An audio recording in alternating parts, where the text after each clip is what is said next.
Good day mga idol. Welcome na naman po sa aking munting channel mga idol.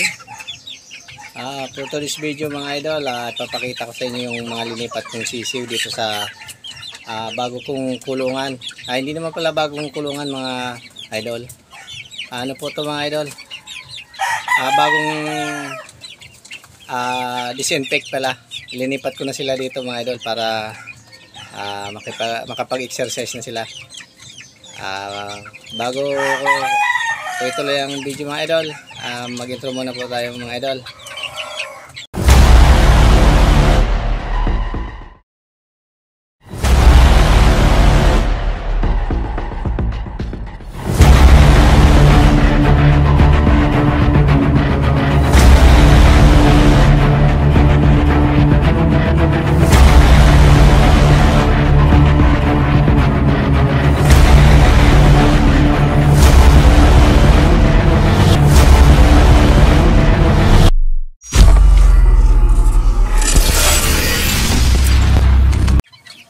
Ayan mga idol, tara.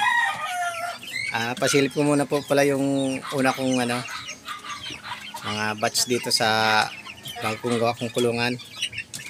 Ayan, lalaki na nila mga idol. Wow! Ang sigla nila dyan sa kulungan nila. Malawak kasi mga idol. Kapag takbo-takbo sila, lipad. Ayan.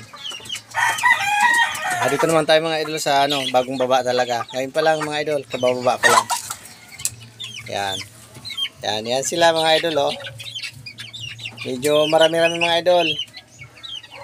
Pero hinalo ko na dyan yung medyo maliit-liit. Maluwag naman mga idol yung nila kulungan eh. Yan. Medyo marami-rami mga idol. After mga 1 month siguro mga idol, i-update ko kayo dito kung ano maging result nito dito. Yan, linagyan ko ng kusot mga idol pagkatapos ko disinfect. After 1 week or 2 weeks yata, inulit ko na disinfect mga idol. Ayan. Yan, sigla-sigla nila. Panay kalkal nila dyan sa sa kusot. Ayan. Ang sisigla naman nila dyan. Ayan, hindi ko alam kung magkano ito. Hindi ko nabilang mga kabakyard eh. Siguro mga nasa 14 siguro. Mahirap na bilangin, magugulo sila eh. Ayan, oh. May itim na isa, lalaki sigurado. Pero yung dalawang maliit na mga kabakyard, babae eh. Pero papalakihin ko na yan para gawin kong hen. Yan, sarap ng laro nila dyan mga idol. Pwede rin silang lumipad-lipad dyan. Ayan, may dapuan din sila. Pag nasanay na yan, kagaya nung tinanggal ko dito, nasanay na sila, kumano sila, dumadapo na sila dyan sa mataas.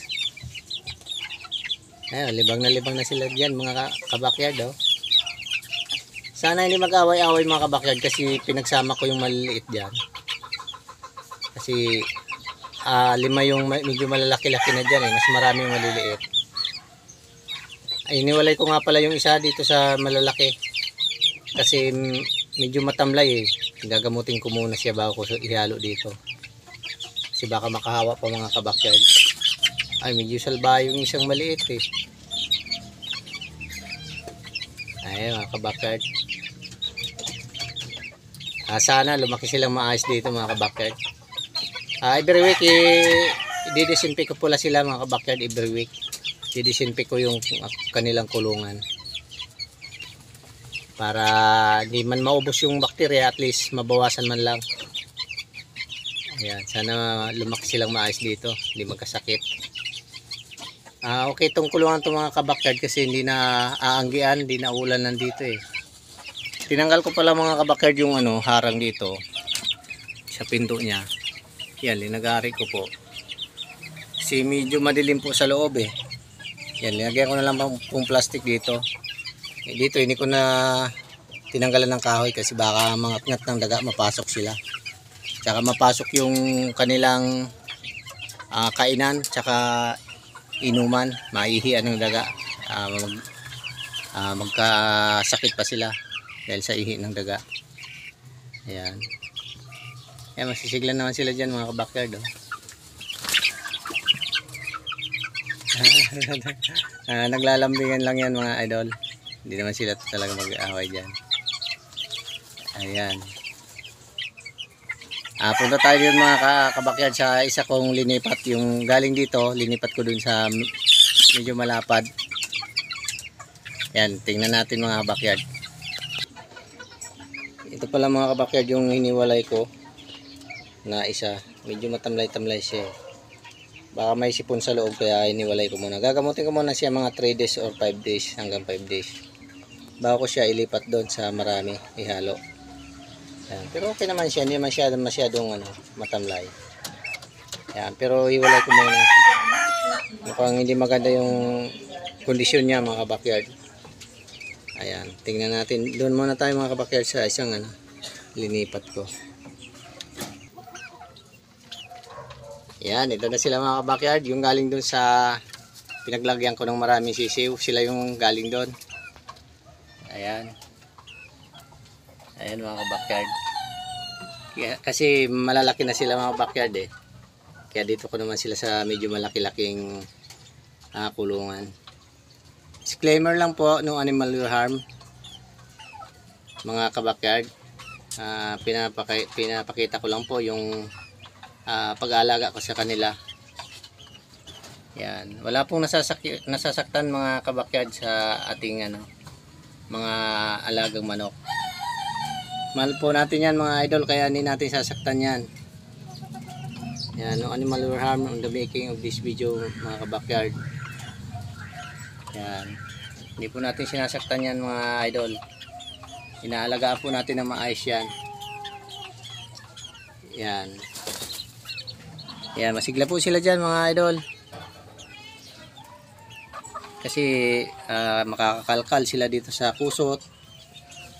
At same time, makakapaglipad-lipad sila dito. May dapuan sila. Ayan, hanggang dyan na lang po mga kabakyard. Sa hindi pa po nakakapag-subscribe sa aking munting channel, pakisubscribe naman po mga kabakyard. Shoutout po kay RRP Backyard. Saka kay Joel San Victores. Yan, shoutout po sa inyo idol. Ingat po kayo. Saka shoutout po sa aking mga silent viewers. Mga kababayan kong FW, kababayan kong nakatira na sa iba't ibang bansa. Yan, shoutout po sa inyo mga idol. Shoutout po sa lahat ng aking kaibigan dito sa YT na kapwa ko gumagawa rin ng content. Yan, shoutout po sa inyo idol. God bless po sa ating lahat. See you on my next video. God bless po.